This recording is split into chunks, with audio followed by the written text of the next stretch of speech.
సిటీలు పెట్టాలని, అక్కడ ఐటీ కంపెనీలను పెట్టాలని, అక్కడ పెట్టే ఫార్మా కంపెనీలలో కూడా పొల్యూషన్ లేకుండా ఓన్లీ టాబ్లెట్స్ తయారు చేసే కొంత భాగమే ఇవ్వాలని, ఎలక్ట్రిక్ కార్లను ఉత్పత్తి చేసే పరిశ్రమలను తీసుకురావాలని, బ్యాటరీలను తయారు చేసే పరిశ్రమలను తీసుకురావాలని, అక్కడనే స్పోర్ట్స్ యూనివర్సిటీ పెట్టాలని, అక్కడనే మెడికల్ హెల్త్ హబ్ క్రియేట్ చేసి మెడికల్ టూరిజంలో ప్రపంచంలో నుంచి ఎవరికి ఏ వైద్యం కావాలన్నా మన హైదరాబాద్ ఎయిర్పోర్ట్ నుంచి మన రంగారెడ్డి జిల్లాలో ఒక మెడికల్ టూరిజంని అక్కడ ఎస్టాబ్లిష్ చేయాలని ప్రణాళికలన్నీ మా మిత్రుడు IT and industries minister Sridhar Babu గారు ప్రణాళికలు సిద్ధం చేస్తున్నారు.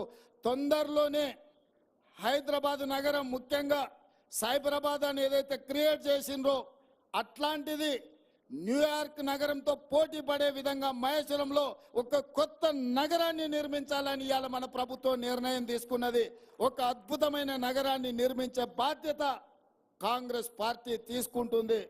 ఈ పక్కనే రామోజీ ఫిలిం సిటీ ఉన్నది, మీకు అందరికీ తెలుసు.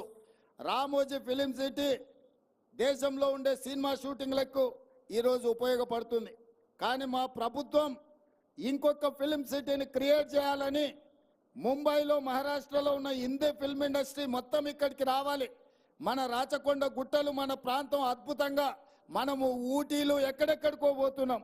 ఒక్కసారి మునుగోడు వెనుక ప్రాంతము, ఇబ్రాహీంపట్నం ముందు ప్రాంతం, రామోజీ ఫిలిం సిటీ పక్కల నుంచి ఆ తండాలకు నేను ఎన్నికల ప్రచారంలో పోతే అద్భుతంగా మనకు ఊటీ కంటే అద్భుతంగా మన ప్రాంతం కనిపించింది. ఈ ప్రాంతంలో అద్భుతమైన సినిమా షూటింగ్లను చేపట్టడానికి అవకాశం ఉంది. రాచకొండ ప్రాంతాన్ని ఒక అద్భుతమైన ఫిల్మ్ ఇండస్ట్రీకి అవసరమైన అభివృద్ధి కార్యక్రమాలు చేపట్టాలి అని ఇవాళ మన ప్రభుత్వం ఆలోచన చేస్తున్నది. ఇవన్నీ ఎందుకు మిత్రులకు వివరిస్తున్నా అంటే రాబోయే రోజుల్లో రంగారెడ్డి జిల్లాకు మహర్దశ పట్టబోతుంది. ప్రపంచానికి ఒక పర్యాటక క్షేత్రంగా మన రంగారెడ్డి జిల్లా మారబోతుంది. మన పిల్లలకు ఉద్యోగ ఉపాధి అవకాశాలు కల్పించే బాధ్యత మన ప్రభుత్వం తీసుకుంటుంది. ఇవాళ ఆయన ఈయన ఏమీ చేస్తలేదు అన్నట్టుగా మాట్లాడుతున్నారు.